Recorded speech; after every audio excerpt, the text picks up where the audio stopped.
شہزادی کی نیلی آنکھیں۔ ایک دور دراز زمانے کا ذکر ہے جہاں ایک عظیم الشان بادشاہ تھی جس کا نام تھا سمر۔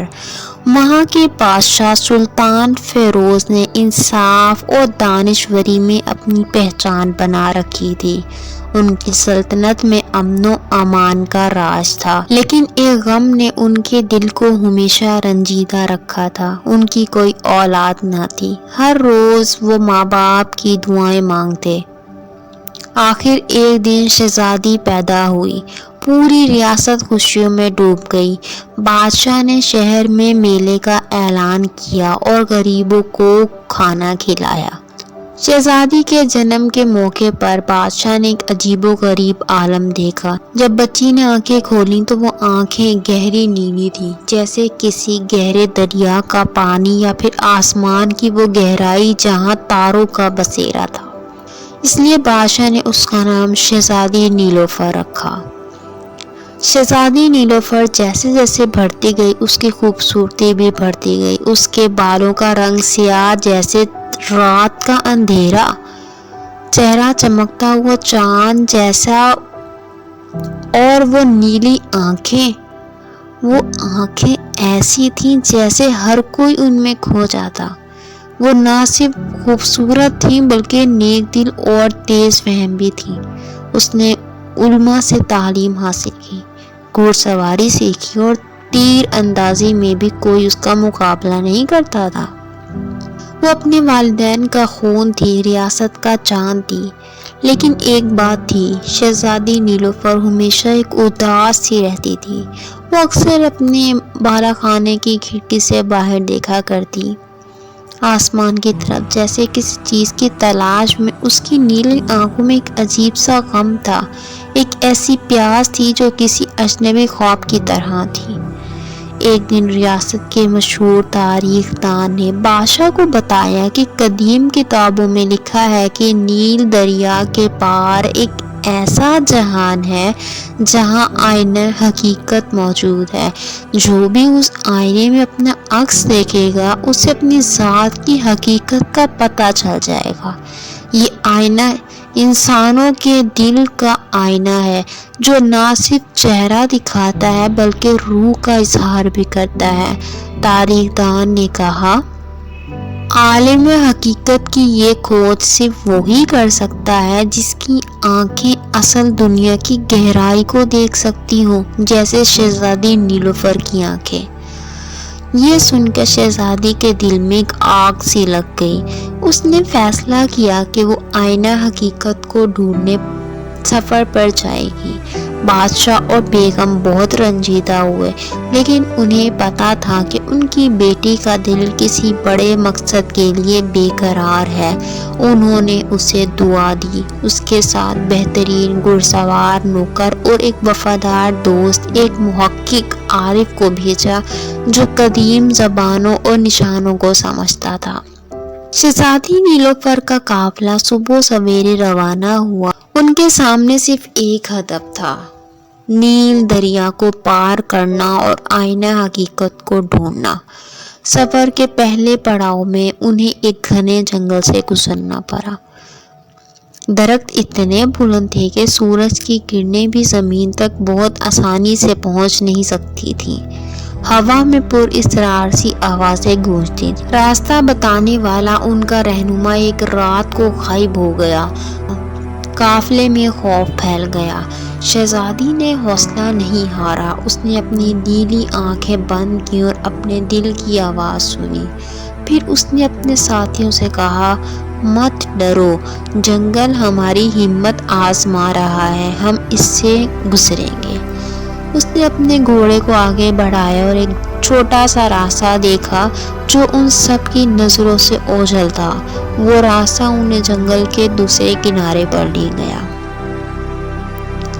اگلے مرحلے میں انہیں ایک ویران اور خشک صحرا کو پار کرنا تھا۔ دھوپ تپش سے تپ رہی تھی اور ریت کے ٹیلے ہوا کے ساتھ بدل جاتے تھے، جس سے راستہ بھولنا آسان تھا۔ پانی کے مشکے سے خالی ہونے لگے۔ ایک دن انہیں ایک بزرگ درویش ملا جو ایک چھوٹے سے ٹیلے پر بیٹھا ہوا تھا۔ درویش نے شہزادی کی نیلی آنکھیں دیکھی اور مسکرا دیا۔ اس نے کہا، بیٹا، تمہاری آنکھیں اس صحرا کی پیاس بجھا سکتی ہے۔ تمہارا سفر صرف بیرونی نہیں اندرونی بھی ہے۔ تمہیں اپنے دل کے صحرا کو بھی پار کرنا ہوگا۔ شہزادی نے پوچھا، کیسے؟ درویش نے جواب دیا، صبر اور یقین کے ساتھ۔ یاد رکھو، آئینہ حقیقت تمہارے اندر ہی ہے، تمہیں صرف اسے پانے کا راستہ ڈھونڈنا ہے۔ درویش نے اسے پانی سے بھرے مشکیزے دیے اور ایک پراسرار نقشہ دیا جس پر ستاروں کی علامتیں بنی ہوئی تھیں۔ شہزادی نے شکریہ ادا کیا اور قافلہ آگے بڑھا۔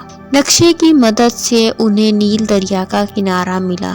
دریا وسیع اور طاقتور تھا، اس کا پانی گہرا نیلا تھا، بالکل شہزادی کی آنکھوں کی طرح۔ دریا کے پار ایک چھوٹی پہاڑی سلسلہ نظر آ رہا تھا جس کی چوٹی پر برف جمی ہوئی تھی۔ نقشے کے مطابق آئینہ حقیقت انہیں پہاڑوں کی غار میں ملنا تھا۔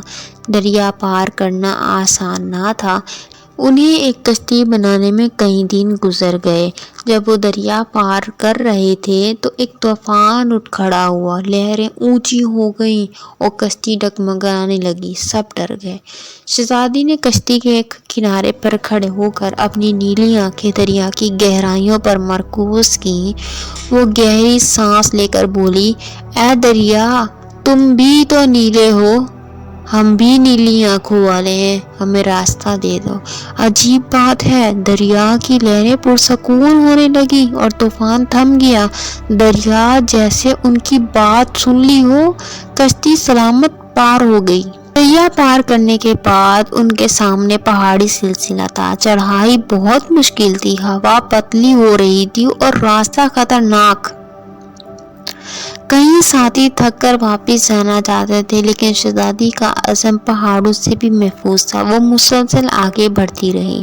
آخرکار نقشے کے مطابق انہیں غار کا منہ ملا جس کے اندر اندھیرا تھا، لیکن شہزادی کی آنکھیں چمک رہی تھیں جیسے وہ خود ہی روشنی کے منبع ہو۔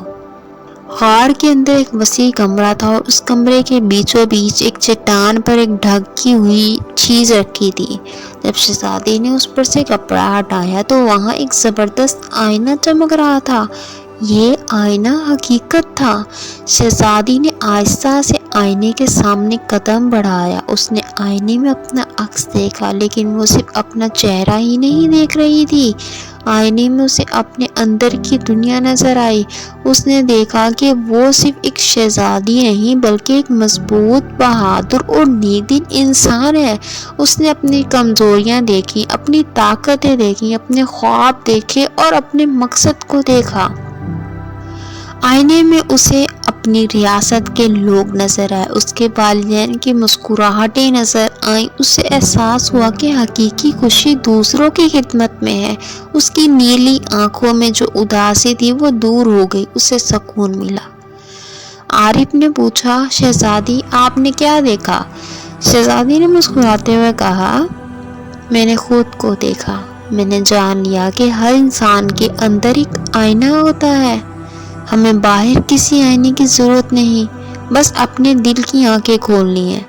شہزادی نیلوفر نے آئینہ حقیقت کو وہیں چھوڑ دیا تاکہ کوئی اور راہگیر اس سے فائدہ اٹھا سکے۔